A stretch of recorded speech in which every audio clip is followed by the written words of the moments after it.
Hi, hello, and welcome. If you're new here, welcome back. If you're not, my name is Momo, and today I'm going to be drawing through my latest obsession. Yes, I, like many people, have fallen into the trap that is Off Campus. So I've never read the book series is it called Off Campus for the book series, or just called Briar U? I'm actually not even sure.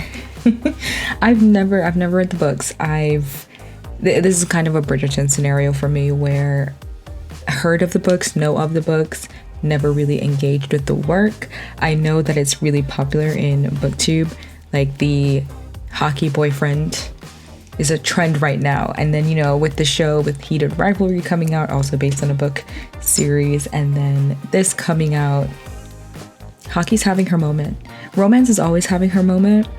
At least to me, in my house, romance is always having her moment, but it seems like hockey is doing her thing right now. So I'm going to show my support for the girlies who love hockey and their hockey boyfriends, and throw my little hat in the ring, and I do a little fan art for them. So for this, I kind of wanted it to be cutesy. In a way, I actually had them looking a lot cuter, I think, because the line art. If you look, you can see like the little lash thing going on. I really was trying to push for a cutesy look, but when I started inking it, didn't care for how that looked. Also, this is a little bit different with some of the fan art that I do. I'm leaning into the line art aspects of it. I think stylistically, I was going for kind of like an animated cell shading kind of vibe, which, I don't know, mileage may vary. I get very particular about doing the line art, and I actually struggled a lot with the sketches for some of them. Like, the sketches might look okay, so Garrett's sketch looked fine, looked decent, and then when I did the line art, I was like, something about this just isn't giving.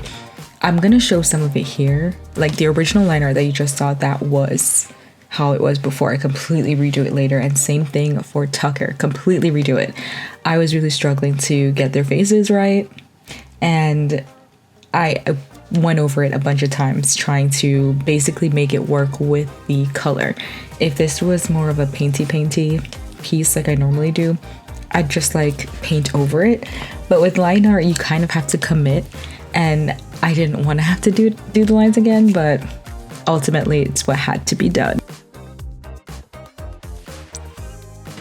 So allow me for a second to wax poetic about the show and what I think drew me to it. Admittedly, like out the gate, when it was, I think I watched it within the first like day or so of it being on Prime, and I'm not even kidding, when it first popped up, I thought it was going to be not that good, because a lot of the series, the shows, that the book adaptations, if you will, that pop up on some of these streaming platforms, it's very paint by numbers. They don't actually care to make something good, if that makes sense. They kind of hit the benchmarks of, you like a little romance thing, you like a little rom-com vibe, here you go, girls. Here's the basic blueprint of like what's supposed to happen in these movies or these shows, and we'll try to hit that, but we don't do more than that.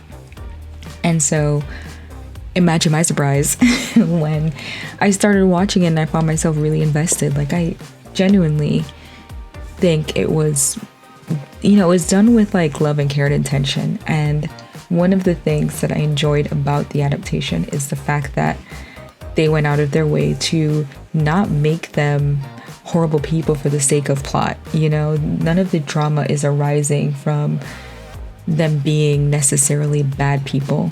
They might make mistakes, they might, they do things incorrectly, they have their problems, but inherently they're not bad people. And that's important if you're trying to root for people. I'm not talking necessarily about good character arcs, because I know this comes up a lot in conversation about writing and books and movies and such, where people feel like, oh, the characters that I'm following have to be 100% good people. But in a show about romantic relationships, I think some of the things we've learned to identify as like part and parcel of the characters that live there don't necessarily have to be like that. And I think they went out of their way to make sure, like, hey, we're gonna show not toxic masculinity, if you will. Like, that's not necessary for the show that we're making. Yeah, so they're all, you know, they have their flaws, but they are inherently decent people who treat each other well. If they are in relationships, it's very respectful of their friendships and of their relationships, and it's very nice to see. So that's my little spiel. If anyone's gonna like, oh, I want something to watch this weekend, and you haven't seen it and you're into this oeuvre, this type of thing, then yeah, check it out. And then come back here and let me know if you liked it. Or if you didn't like it, don't tell me, that's fine, you can keep that. So going back to the art of it all now, I think the thing that drew me into the idea of making it kind of this cutesier style is the fact that the show itself is like a very, is it lighthearted? Lighthearted isn't the right word. I think because the characters themselves are so light and fun and sweet and kind and cutesy, like I just wanted to lean into that idea for them. Something about it being sports makes me feel like action, animation, I don't know. That's kind of where my brain went. And I wanted to do something that could be simultaneously cute but feel like it could belong in something where there's a lot of movement, and that's where this came from. I also wanted to make them, they're the size of a photo card, like in K-pop, like, you know, K-pop, they have the photo cards of their idols and stuff like that. I made them in the size of that, and my ultimate goal is to make stickers of them. We'll see, I don't know. But I just really wanted to play, and also I haven't done a lot of line art, fan art type things, and I wanted to play with that again. That was kind of multiple things happening at once in my mind, but that's kind of the long short of it. Yes, also that was the redone Garrett, and for eagle-eyed people watching, I did spell his name wrong. Yeah, there's supposed to be a second R. I'm gonna fix it in post, don't worry. As of recording, I have not fixed it yet, but that's okay. I'm gonna fix it before I actually post it, I think. Also, this is the updated Tucker, which, as you can see, he looks a lot better. Like, he looks actually like himself now. I don't know what the other thing was. We don't need to get into it. That's fine.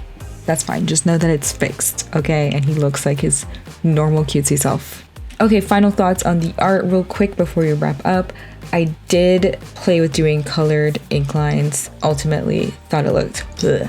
So went with straight black lines. I thought it ended up looking a lot cleaner. That's sometimes how illustration works. You try something out and then go, never mind, hate it. And I ended up putting that blue highlight just because it looked nice, I guess. Well, this was pretty much it for today. It was a little bit of a short one, just a speed paint, just a little doop. I hope you enjoyed that. If you like off-campus and you want to talk off-campus stuff, please, my door is open. I love fangirling about stuff. It's kind of my calling. So yeah, please talk more off-campus with me, or any other things that I've fangirled about on here before. Feel free, let me know. I want to hear it, okay? If you like this video, please like this video down below and all the other YouTube stuff. Comment, subscribe, put the bell notification on, whichever, or preferably all of the above. That'd be great. New videos on my channel every other Saturday. And until then, I'll just catch y'all later. Have a good one. Goodbye.